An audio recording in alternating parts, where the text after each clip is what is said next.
Բարև ձեզ, իրականում հաղորդաշարի տաղավարում այսօր հյուրընկալել ենք ապրելու երկիր կուսակցության նախագահ Մանե Թանդիլյանին։ Տիկին Թանդիլյան, շնորհակալ եմ, որ այստեղ եք։ Ես եմ շնորհակալ հրավերի համար։ Տիկին Թանդիլյան, Բաքվի դատարանում շարունակվում է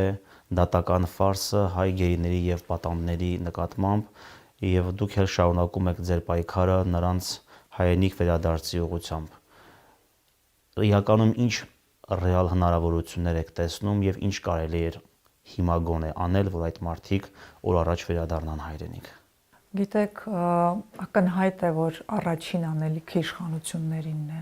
եւ ցավով պիտի ասեմ, նրանք անհաղորդ են այս օրակարգի հետ, չհասկանալով, որ առանց նրանց վերադարձի իրական խաղաղություն, խոսում ենք իրական խաղաղության մասին, ոչ թե թղթի վրա գրված, լինել ուղղակի չի կարող։ Չի կարող մի երկրում լինել հայ մարդ գերեվարված, պատանդարված եւ դու նրա հետ ունենաս նորմալ բարեդրացիական հարաբերություններ։ Հետեւաբար եւ օրակարգն է ֆարս եւ այն դատավարությունը, որ տեղի է ունենում։ Այն պայքարը, որ փորձում ենք առաջ մղել, ինչ է կատարվում հիմա այս փուլում։ Դիմել ենք տարբեր միջազգային ատյանների, փորձում ենք նրանց ուշադրությունը գրավել, հատկապես այն պատճառների վերացման համար, ինչի համար գիտեք, որ Ռուբեն Վարդանյանը նաև հացադուլ սկսեց, բայց սա վերաբերելի է բոլոր նաև այն մյուս զուգահեռ ընթացող դատավարությանը մնացածի մասին։ Եվ նրանք ինչ են ցանկանում, որ լինի միջազգային մասնակցություն, որ լինի միջազգային լրատվություն, որը կլուսաբանի, թե այնտեղ ինչ է կատարվում, որովհետև մենք ստանում ենք բացառապես ադրբեջանական պետական լրատվամիջոցից տված տվյալներ, ում ինչ ուզեն կվերագրեն եւ դա նաեւ գործիք են իրենք ծառայեցնում, որ այստեղ խաթարեն հայ ժողովրդի, հայ հանրության միջև պառակտումը, քննարկումներ, քննադատություններ եւ անառողջ այս մթնոլորտը փորձեն պահպանել եւ սադրել։ Մյուս կողմից ակնհայտ է, որ մեր պահանջը պետք է լինի մեկը՝ նրանց բոլորի վերադարձը, մինչև վերջին հայը, ում մասին առնվազն պաշտոնապես տվյալ ունենք, որ այդտեղ են։ Դա է լուծումը այս իրավիճակի։ Այն չի կարող թշնամի երկրում լինել արդար դատավարություն այն մարդկանց նկատմամբ, ում հենց իրենք թշնամի են համարում։ Չի ավարտվել այդ թշնամանքը։ Եթե ձեզ թվում է կարելի է խոսքով բարի, այսպես ցանկություններով ավարտել այս ամենը, դա տեղի չի կարող ունենալ։ Դա պիտի ունենա գործողությունների ձևաչափով։ Գործողություններից մեկը հայ գերիների վերադարձն է։ Եվ առանց այդ վերադարձի ուղղակի խոսել խաղաղության մասին հնարավոր չէ։ Բայց չէ՞ որ այդ մարդկանցից ցուցմունքներ են կորզվում նաև Հայաստանի Հանրապետության դեմ եւ ակնհայտ է, որ Բաքուն ինչ-որ բանի է պատրաստվում, այսինքն նույն դատական ատյաններում կամ այլ հնարավորություններ օգտագործելով հայց ներկայացնել Հայաստանի Հանրապետության դեմ։ Սա այն դեպքում, երբ այդ մարդիկ գերի են, պատանդ են եւ պարզ է, որ նրանց ցուցմունքները ուղիղ բռնաճնշումների ներքո է։ Ու նաև միջազգային հանրությունը եւ դատավարական գործընթացները գիտեն, որ չի կարող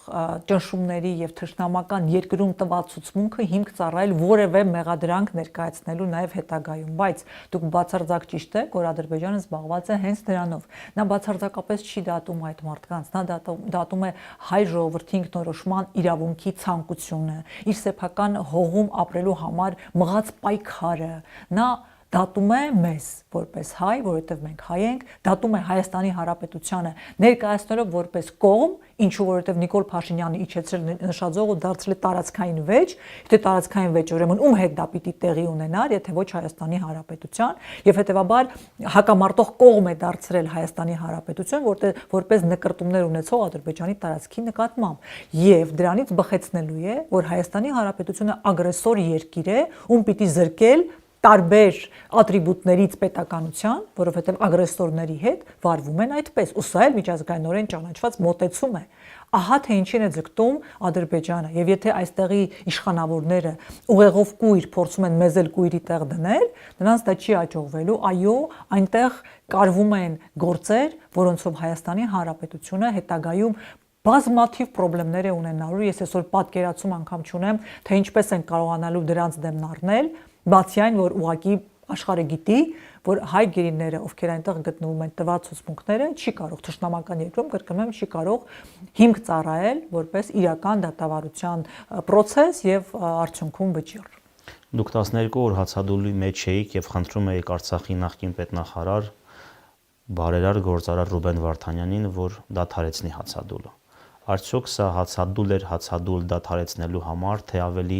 մեծ խնդիրներ եք փորձել լուծել եւ որքանով եք մոտեցել այդ խնդիրների լուծմանը։ Այո, դուք ճիշտ եք, դա երկու խնդիր էր։ Իրականում այն, որ առանց մտածելու եւ մի րոպե վարանելու ես եւ իմ ընկերները այդ քայլին գնացինք, դա զուտ մարդկային մեր ավակ ընկերոջը այդ վիճակից խնդրելու դուրս գալ, որովհետեւ նրա կյանքը շատ թանկ է հայ ժողովրդի համար, անգամ եթե հայ ժողովուրդը այսօր դա չի տեսնում, չի գիտակցում, նա անհրաժեշտ է մեզ հետագայում վերականգնվելու մեր ինքնությունը պահպանելու համար։ Ես չէ որ դա պիտի ասեմ, դուք էլ տեսնում եք թե ինչպիսի վարքագիծ եւ ինչ պայքար է նա մղում ադրբեջանական բանտում եւ այդպիսի մարդիկ են այսօր անհրաժեշտ հայ ժողովրդին եւ Հայաստանի Հանրապետությանը եւ մեր մղումը զուտ խնդրել նրան որ չվնասի իր առողջությունն ու կյանքը ու իմանա որ Հայաստանի Հանրապետությունում իրեն սպասում են որ ուզում են որ ինքը վերադառնա ողջ առողջ հայրենիք եւ դուրս գա այդ վիճակից եւ երկրորդ նպատակը դուք ճիշտ եք որ դա հետևանք էր ամեն դեպքում ոչ թե նպատակ այլ հետևանք ուշադրությունը խնդրին ավելի բարձրացավ ուշադրությունը հայաստանյան հասարակության մեջ առնվազն ավելի սկսեց կենտրոնանալ ու փորձեցին հասկանալ ովքեր են այնտեղ, ինչ դատավարություն է, ում են դատում, ինչի համար մարդիկ ավելի շատ խոսեցին այդ մասին եւ սկսեցին ուշադրություն դարձնել, ինչը պայքարի մեթոդ է, ցավոք սրտի այո, եթե Ռուբեն Վարդանյանի համար դա ճարահատյալ քայլ է, մենք այլ մեթոդներ էլ ունենք ու պիտի կիրառենք։ Ցավով եմ ասում, բայց երբ որ ծայրահեղ չէ իրավիճակը, մարդկանց մոտ անտարբերությունը ավելի բարձր մակարդակի է։ Հետևաբար նաև կան քայլեր, որոնք պիտի սթափեցնեն մեզ։ Եվ եթե մենք ամեն անգամ ես ինչպես եմ վարվում, մտածում եմ, իսկ եթե հացադուլի մեջ լինեին այն 23 հոգին, ես այսօր ինչ կանեի, եւ հենց այդպես էլ փորձում եմ վարվել։ Բացառությամբ, որ այո, դա իրականություն չէ այս պահին եւ ծայրահեղ քայլի չենք դիմում, բայց մենք պիտի այդպես մտածենք ու վարվենք, որովհետեւ նրանք ամեն օր, ամեն րոպե դժոխքի մեջ են ապրում։ Այն 23 հոգին ու մենք տեսնում ենք շաբաթը 1 կամ 2 անգամ, նրանք դժոխքի մեջ են ապրում։ Եթե մեկը կասկածում է, ուրեմն նա չի հասկանում ինչ նշանակում ադրբեջանական բանտ, թշնամու բանտ, չի հասկանում, որ ադրբեջանական դասագրքերում հայ մարդը իրենց թշնամին է եւ նրանք բոլորը հասարակ վերահսկողից մինչեւ դատավոր ու դատախաս սնուցվել են, որ այդ մարդիկ իրենց ողերիմ թշնամիներն են։ Ու հիմա դուք պատկերացրեք նրանց վարքը վերաբերմունքը այն մարդկանց նկատմամբ, ովքեր իբրև թե հանդիսացել են իրենց դժբախտությունների պատճառ, չէ՞ որ Ալիևը ինչ արել չի արել Ադրբեջանի ժողովրդի հետ վերագրում է այսօր այնտեղ դատվող Հայաստանի Արցախի ռազմաքաղաքական ղեկավարության վրա։ Տիկին Թադելյան, մենք վերջերս տեսանք հերթական դատական շոուն, որտեղ իբր տուժող էին բերել, որը տուժել էր ականի պայթյունից, իսկ ականի տեղադրման համար ինչ որ Ռուբեն Վարդանյանին են մեղադրանք առաջադրել։ Ու ամենազավեշտալին այն է, որ խոսքը 2020-ից հետո ադրբեջանական օկուպացիայի տակ հայտնված հայկական տարածքում տեղադրված ականի մասին է։ Առհասարակ ինչ կապ ուներ Ռուբեն Վարդանյանը զինվորական գործի հետ եւ ինչպես կարող էին հայկական ստորաբաժանումները ականներ տեղադրել մի վայրում, որը պատերազմի հետևանքով հայտնվել է ադրբեջանական վերահսկողության տակ։ Այն որ այս գործընթացը ֆարս է ու զավեշտալի կլիներ, եթե այսքան ողբերգալի չլիներ, դա փաստ է։ Եվ ինչու է Ռուբեն Վարդանյանից պնդում, որ այստեղ գտնվեն միջազգային ներկայացուցիչներ ու լրատվամիջոցներ, որ ահա այս հարցերը ուղղվի մեղադրող դատախազին ու այդ վկաներին, մարդկանց, ովքեր գալիս այդպիսի ուղեղից դուրս абսուրդի ժանրից ցուցմունքներ են տալիս, որովհետև հատկապես որ մատնանշում են Ռուբեն Վարդանյանի տեղադրած ականներից ծաղրում են ամբողջ աշխարհը ձեռ են առնում մարդկանց մտածող մարդկանց ուղեղը, ինչպես կարող ես դու իմանալ, բնութագրել, հատկապես ում տեղադրած ականն է, անգամ եթե։ Եվ այն որ այո, ժամանակագրորեն եւ առհասարակ գործառույթի առումով դուք ապրել եք այնտեղ, շատ լավ գիտեք Ռուբեն Վարդանյանի լիազորությունների տիրույթը, որը բացառապես սոցիալական, կրթական, առողջապահական, ֆինանսական եւ մնացած այն ռազմական գործունեության տիրույթները ինքնապաշտպանական այլ տիրույթում են եղել եւ դա բոլորը գիտեն Արցախում։ Հիմա անհասկանալի ինչ որ գործընթաց է դա այն պարագայում եւ երբ հավասարեցրել են դա նորից եմ ասում տարածքային վեճի հիմա էլ մեղադրանքներ կայացում դա եղել է ինքնապաշտպանական ինքնորոշման իրավունքի համար պայքար եւ մարդիկ պայքար են մղել ինչպես որ կարողացել են Արցախում ապրելով եւ փորձ են արել իրենց պաշտպանել ներթափանցող թշնամուց սա իրենց իրավունքն է եղել բայց կրկնում եմ, անգամ այո այդ հանգամանքներում Ռուբեն Վարդանը որևէ աղերս չունի ռազմական որևէ գործողության հետ եւ սա այս հարցերն է որ պիտի նա ուզենար ինչ էր ասում էր եթե ինձ ուզում եք դատեք ադրբեջանական օրենքներով դատեք, բայց բաց դատավարությամբ թող գան միջազգային ներկայացուցիչներ, լրատվամիջոցներ, ովքեր կլուսաբանեն եւ դուք իմանաք ձեր հարցերի պատասխանը, որոնք զավեշտի ժանրից են իհարկե։ Դուք ղեկավարել եք Հայաստանի աշխատանքի եւ սոցիալական հարցերի նախարարությունը, այնուհետև Արցախի աշխատանքի սոցիալական հարցերի եւ միգրացիայի նախարարությունը եւ հիմա ամեն օր տեսնում եք թե արցախցիները Հայաստանում ինչ կացության մեջ են։ Սոցիալական հարցերի լուծման ձեր տեսլականը ո՞րն է արցախցիների։ Այո, ինձ պատիվ է վիճարկվել ու բախտ ապրել Արցախում, աշխատել որպես նախարար եւ լինել արցախցիների կողքին ամենադժվարին պահին պատերազմից հենց առաջին օրերին, պատերազմից հետո առաջին օրերին եւ այդ հնարավորության համար ես ամբողջ կյանքում շնորհակալ եմ լինելու Աստծուն, առիթին այն առումով, որ իմ Արցախ մեկնելն էր դարձել դրա առիթը։ Եվ այն ծրագրերը, որ մենք այն ժամանակ փորձում էինք իրականացնել այստեղի աշխատանքի եւ սոցիալական հարցերի նախարար Մեսրոպ Առաքելյանին, հենց միտված էին նրան, որ արագ լուծվեն այն սոցիալական խնդիրները, որոնց առջեւ ակնհայտորեն պիտի կանգնեին արցախցիները պատերազմից հետո։ Տնավեր, աշխատանք կորցրած, ծանր հոգեբանական վիճակում եւ ամեն տեսակի կարիքից վերջինը սոցիալականն էր, հոգեբանական, մարդկային, ուղակի այնտեղ ապրելու, միասին լինելու։ Եվ այդ ծրագրերը, որոնք փորձել ենք հնարավորինս արագ, այստեղ պիտի այդ բառն էլ շեշտեմ, իրականացնել, հենց միտված են նրան, որ մարդիկ արագ վերականգնվեն, որովհետև երբ որ դու երկարում է այդ վերականգնման process-ը, կամ հարմարվում ես ու այդ հարմարվել արդեն վատ իմաստով, որովհետև ստացվում է, որ դու ոչ մի բանին ես հարմարվել, կամ դու լքում ես երկիրը։ Իսկ մենք ուզում ենք, որ Արցախում հայ ապրի, վերադառնան արցախցիներ, ինչն էլ նրանք արեցին։ Ի պատիվ արցախցիների բոլորը վերադարձել են շատ կարճ ժամանակում եւ ես զարմացած ու հիացած եմ միշտ խոսել այդ մասին, թե ինչպես կարող էին մարդիկ տեսնել այն աղետը, ահուս սարսափը, ինչի միջով անցել են ու դրանից հետո վերադառնան այդ նույն տարածք։ Այս տեսակ հայրենակիցներ ունենալը պատիվ է։ Մեզ բոլորիս իրենք ուղակի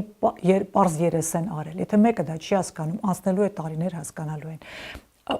Մենք պիտի հպարտ լինենք, որ ահա այդպիսին են իրենք։ Հիմա էլ ինչ է կատարվում։ Այո, ել ավել տարածքները կորցրած, տները կորցրած, աշխատանքը կորցրած մարդիկ տեղափոխվել են Արցախից Հայաստան, մայր Հայաստան, հույս ունենալով այստեղ աջակցության, արժանապատիվ աջակցության, բախվում են տարատեսակ, փոքր, միջին, մանր, տարբեր մեծության խնդիրների, որոնք լուծելի են։ Ես ուզում եմ պարզ լինի, այդ խնդիրները լուծելի են։ Այդ խնդիրների չլուծումը բացարձակապես կախված է չցանկանալու հետ։ Ինչպես ուզում եք լսեք այս տողերը, բայց սա ճշմարտություն է։ Դադարեցնել աջակցությունը այն պարագայում, երբ որ դու դեռևս չես լուծել բնակարանային հարցերը, ընդ որում օրինական չես լուծել, ինքդ քո համար գրել ես 26 թվականին, ինչ որ մարդիկ նույնպես կարող են օգտվել հավաստագրից, բայց այսօր արդեն ընդհատում ես այդ աջակցությունը, ինչպես ես պատկերացնում։ Գործազրկության այն մակարդակը, որ եղել է Հայաստանում ու հիմա էլ այդ մարդիկ են եկել։ Ինչպես ես պատկերացնում նրանց արագ աշխատանք գտնելը, կամ ինչքան աշխատանք կար Հայաստանում։ Այո, պիտի այդ աջակցություն պահպանվեր։ Հետո ասում են, բա բյուջեում փող կար։ Այո, փող կա։ Արցախը միշտ աջակցություն է ստացել ֆինանսական Հայաստանի Հանրապետության բյուջեից, Հայաստանի Հանրապետության քաղաքացին ու ժողովուրդն են աջակցել արցախցիներին։ Իսկ այս փուլում այդ ծրագրերը եւ աջակցությունը, որը տրվում է, անգամ կեսի չափով է, մտորը մի քիչ ավել միգուցե այն աջակցությունը, որը միշտ էլ տրվել է։ Ուզում եմ ասել, որ այստեղ անգամ խնայողություն ունեն։ Ինչա խանգարում շարունակել այնքան ժամանակ, մինչև մարդիկ կկարողանան տուն ձեռք բերել, թեկուզ հավաստագրերի միջոցով, թեկուզ գործընթաց է։ Այո, բայց զուգահեռաբար պիտի դատարվի։ Ով որ տուն է ստանում, համարեք, ահա ծրագիրը ավարտված տվյալ ընտանիքի կամ անձի համար։ Այսինքն լուծումները բազմաթիվ են, այլ չեմ ասում արհեստական խոչընդոտները, ծրագրում իսկ դրված, որի պատճառով արցախցիները չեն կարողանում անգամ նրանց ում հասնում է այդ հավաստագրերը օգտվել։ Սա ցավալի է, ողբերգական է եւ ցավոք սրտի սա իշխանությունների վարած քաղաքականության այդ արցախցիների հանդեպ վարած քաղաքականության մի բաղկացուցիչ մի մասն է։ նրանք միտումնավոր սա անում են, որովհետև հույս ունեն, որ արցախցիները չեն դիմանա, կգնան ու իրենք խնդիրներ չեն ունենա, չկա Արցախի, չկա Արցախի հարց, չկա վերադարձի խնդիր, չկա որևէ այլ հարց։ Նրանք ուղղակի չեն ճանաչում արցախցիներին, եւ ես հույս ունեմ, որ արցախցիները իրենց նման են պահելու իրենց, մնալու են, պայքարելու են, շատ բան են խնդրում իրենցից, ես գիտեմ։ Իմ սիրտն էլ է ցավում, որ այդ ամեն ինչի միջով անցած ժողովրդից դեռ մի բան էլ ակնկալում ենք, որ մնան ու պայքարեն, բայց դա է միակ ճանապարհը։ Իսկ ես գիտեմ իրենք ոնց են սիրում Արցախը, իրենց տունը, եւ միայն միասին եւ իրենց Հայաստանում մնալով, ապրելով ու պայքարելով կարող ենք փոփոխություն բերել այն իրականությանը, ամոթալի իրականությանը, որում ապրում ենք։ Բազմաթիվ սոցիալական խնդիրների ֆոնին, որոնց մի մասը նաև դուք նշեցիք, արցախցիներին փորձում են պիտակավորել։ Ասում են անշնորհակալ եք, բեռ եք Հայաստանի Հանրապետության հարկատուի համար։ Իրականում ինչ է տեղի ունենում եւ որքանով է Հայաստանի միջին վիճակագրական քաղաքացին տեղյակ այս գործընթացներից, տիրապետում արցախցիների հիմնախնդիրներին։ Ուրեմն սա կազմակերպված արշավ է արցախցիների հանդեպ մի քանի իշխանական անհատների, եթե կարելի է նրանց այդպես կոչել, քարոզիչների ձեռամբ, որովհետև էլի եմ ասում, նրանք մտածում են, որ այդ ձևով պիտի կարողանան ատելություն սերմանել արցախցիների հանդեպ եւ նրանց փորձեն այդ մթնոլորտում չդիմանալու եւ երկիրը լքելու process-ի մեջ տնեն։ Ես խորապես համոզված եմ եւ հավատացնում եմ ձեզ ու հավատացեք ինձ, երբ որ ասում եմ, ես շփվում եմ բազմաթիվ մարդկանց հետ Հայաստանում, միջին վիճակագրական մեր սիրելի հայաստանցի պիտի շեշտեմ հայրենակիցը նման կարծիք չունի, նման ձևով չի վերաբերվում եւ սա ընդամենը Facebook-յան ֆեյքերի քարոզարշավ է ուղղված արցախցիների դեմ։ Ես բազմաթիվ տեղեր եւ նաեւ սեղաններ եմ տեսնում, որտեղ միասին նստած զրուցում են, քննարկում են, ցավ են ապրում Հայաստանի եւ Արցախի հայերը, այնպես որ չտրվեք այս քարոզին եւ թող մնան իրենք միայնակ մի քանի իրենց խմբակով դա անող, իսկ մենք դա չենք մոռանալ, որովհետև այս իշխանությունը փոխվելու է, վաղը չի մյուս օրն է, բայց իրենց արարքները չի մոռացվելու։ Ես ամեն բան վստահեցնում եմ ձեզ, այս տեսակ վարքագիծը աններելի է, որովհետև սա կրկնվելու միտում ունի եւ իրենք պիտի պատժվեն, ով որ դա կազմակերպել է, իսկ դա բացահայտ է լինելու։ Ֆեյքերի պոակ ունեն իրենք, առանձին մարդիկ ունեն, տեքստեր են գրում, իրենց ինչերից դարում ամեն ինչ պահպանվում է։ Եվ այս ատելության քարոզի համար, որ իրենք տարածում են, դատվելու են բոլորը։ Այդ օրը գալու է, միայն թե արցախցիներն պիտի խնդրեն, որ դիմանան չտրվեն Հայաստանում ապրող հայերը այդպիսին չեն եւ անգամ նույնիսկ եթե իշխանական քարոզիչները հաջողել են այս կամ այն պարագայում կամ անձին դեպքում ուզում եմ իրար նկատմամբ մենք չունենանք այդ ատելությունը իրար ներենք ու իմանանք որ սա կազմակերպված ուղղորդված քարոզ է եւ այս իշխանության կողմից ու իրենք փոխվելու են Արցախցիներն ասում են վերանայեք բնակարանային ապահովման ծրագիրը հանեք արհեստական խոչընդոտները եւ կտեսնեք թե ինչքան մարդ է օգտվում ծրագրից առաջարկվող գործող ծրագրերում դուք ինչ կփոխեիք Գիտեք տարբեր խնդիրներ կան եւ իրենք շատ լավ տիրապետում են մանրամասն էլ ներկայացրել են կառավարության իշխանություններին բայց ինձ համար ավելի քաղաքական ու անպատվաբեր դրույթը որ ես տեսնում եմ դա իբրև թե դրույթ են դրել Հայաստանի քաղաքացիության որ իրենք համարում են, որ Արցախի ժողովուրդը Հայաստանի քաղաքացի չէ եւ որպեսզի ծրագրից օգտվի, պիտի գնա եւ ձեռք բերի նոր ձեռք բերի Հայաստանի անձնագիր։ Հարց է առաջանում ձեր անձնագիրը, Նարեկ, ինչ է գրված վրան։ Հայաստանի Հանրապետության անձնագիր։ Ում մտքով է անցել որոշել, որ դուք Հայաստանի Հանրապետության քաղաքացի այս պահին չեք հանդիսանում եւ որևէ տեղ չկա սահմանադրության մեջ կամ որևէ օրենքում, որ գրանցման վայրը կապ ունի, թե դուք որտեղի քաղաքացի եք։ Ոչ, դուք գտնվում եք Հայաստանի Հանրապետության պաշտպանության ներքո ձեր կապույտ անձնագրերով եւ այդ դրույթը հակասահմանադրական է, դա դատվելու է, փոխվելու է մի օր, նորից չգիտեմ երբ, բայց ինչի եմ սա ասում, որ սա քաղաքական իրենց վարքագիծն է։ Նրանք կարող են ու պիտի կամ եթե դրել են, համարեն, որ դրել են, իսկ մարդիկ քաղաքացի են, կամ պիտի այդ դրույթը ուղղակի հանեն, ասեն, որ Արցախից տեղահանված քաղաքացիներին է վերաբերվում։ Եվ սա օրինակ մեծ հաշվով ահագին մեծ խմբի հնարավորություն կտա օգտվել։ Բազմաթիվ մանրայլ խնդիրներ կան, բայց քանի որ ինձ համար շատ ցավալի է ընկալել վերաբերմունք նաև բնակարանային ծրագրի մեջ այսօրվա իշխանությունների, ինձ սա է ամենաշատը ցավեցրել ու դարձրել իրականում ծրագիրը չիրականանալի, որովհետև արցախցիները ուզում են հասկանալ, դա արդյոք նշանակում է, որ իրենք հրաժարվում են Արցախում ապրելու իրենց իրավունքից, եւ իրենց համար սա մեծ հարց է։ Եվ նրանք այդ քայլին չեն գնում այդ վախից։ Անցնելով նորից եմ ասում դժողքի միջով նրանք հույս ունեն, որ մի օր իրենք վերադառնալու են Արցախ եւ փորձում են պահպանել ատրիբուտներ, որոնք ցույց կտան, որ ահա հենց իրենք են այն մարդիկ, ով իրավունք ունի ու պիտի վերադառնա։ Եվ չհարգել սա, անել լրիվ հակառակը եւ բազմաթիվ այլ խոչընդոտներ ստեղծել, կրկնում եմ, եթե այլ բան չէ, սա դավաճանական քայլեր են, որոնք պատժվելու են, որոնք որակում են ստանալու, գնահատականներ են ստանալու հայ ժողովրդի կողմից շատ շուտով։ Շնորհակալ եմ հարցազրույցի համար։ Ես եմ շնորհակալ հրավերի համար, հուսով եմ հաճախ կհանդիպենք։ Շնորհակալ եմ։ Ես հիշեցնեմ, որ զրուցում ենք ապրելու երկիր կուսակցության նախագահ Մանեթ Հանդիլյանի հետ։ Հետևեք մեզ սոցցանցերում, եղեք տեղեկացված, կհանդիպենք։